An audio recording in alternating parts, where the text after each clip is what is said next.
Guys, ayan, papunta na naman tayong Baguio. Andito na po tayo ngayon sa TPLEX kung tawagin. Ayan, yan po yung expressway na bagong gawa, Papanorte. Mula Tarlac hanggang Pangasinan, hanggang La Union. Ayan guys, tayo po'y bibiyahe-biyahe muna. Ayan, magandang view dito sa daan. Kaya ako binidyohan.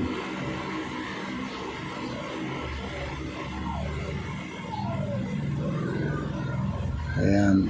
Ayan po yung mga kasama ko. Ayan po pamilya ko, mga kapatid ko. Ayan, mga pamangkin, lahat.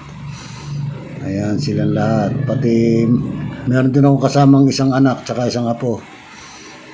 At saka yung aking yung aking may bahay, kasama ko din. Ayan. Ayan, extension lang mga guys.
Let's go!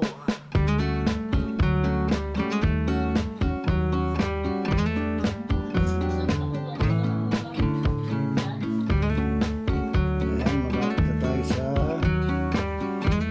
bundok. Ayan, nasa punta na tayo. Extension lang guys.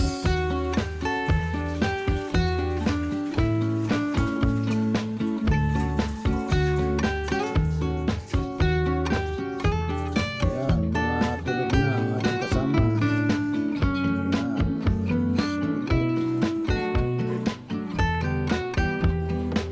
Ayan, puno po kami dyan.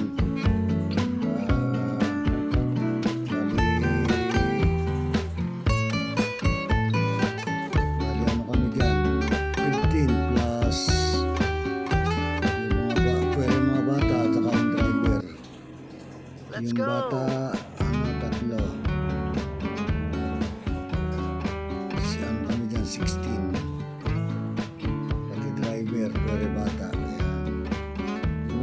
nakita ko dyan, puro tabi-tabi pala furniture dito bago umagat ng Baguio.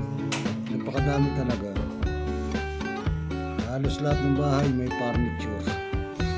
Ayan, medyo natatanaw na po dito yung mga hangin dahil malakas ang pondo ng ulan. Yan, malamang iulan yan. Dahil sa pupuntahan namin parang madilim. Hapon na kasi, siguro nasa 4 PM na yan. Ayan, oras na 4 PM.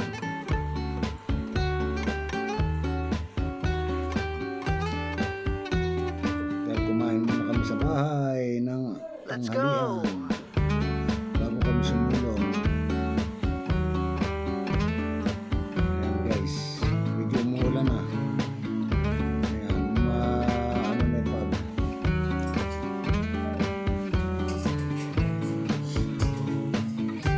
Medyo na dumidilim na. Tapos traffic pa. Papaakyat na nga traffic pa.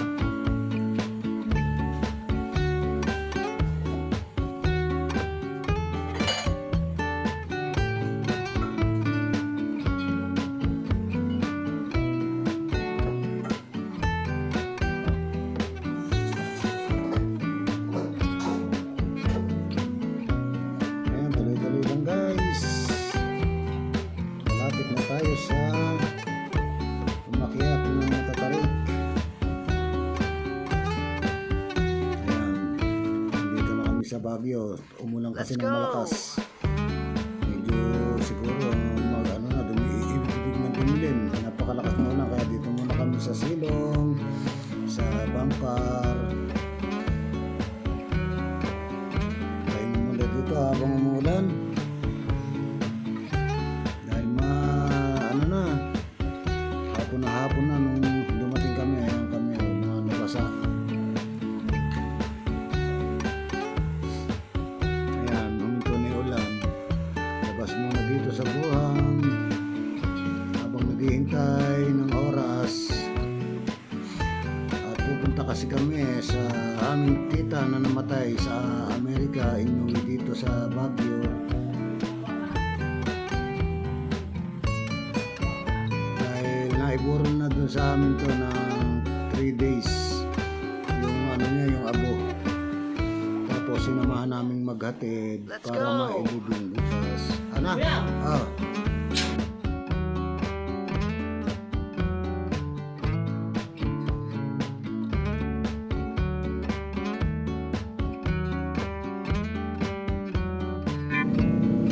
Ayan, libot-libot tayo sa dito sa boat.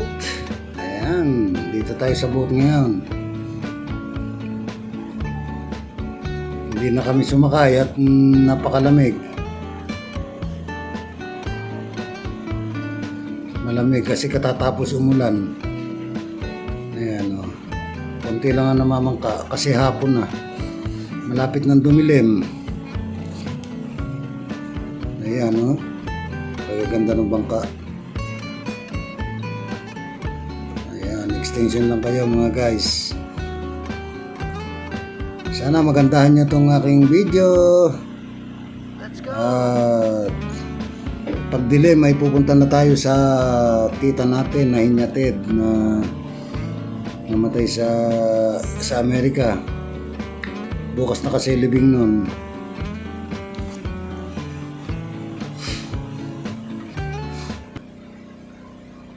Ay, ito na tayo ngayon sa sa bahay nung tita namin na namatay sa Baguio.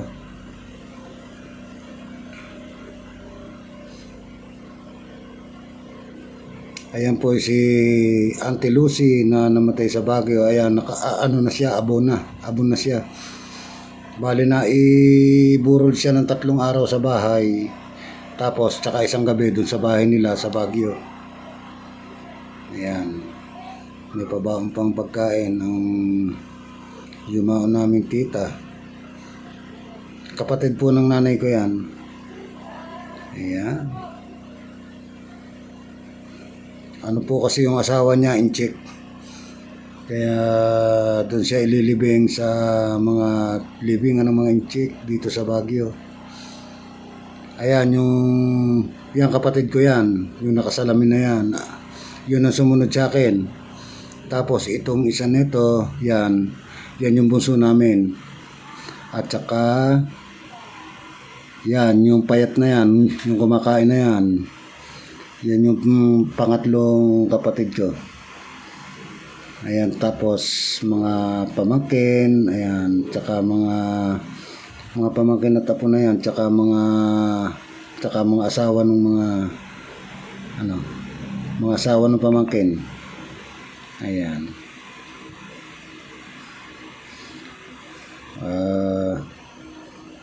Sumusobra ng haba ating video. Hanggang dito na lamang po muna ang video. At mahaba pa po yan. Siguro gawa na lang natin ng part 2. Ayan, maraming salamat sa pagsubaybay sa aking paglibot sa Baguio at sa pakikiramay na rin. Salamat po.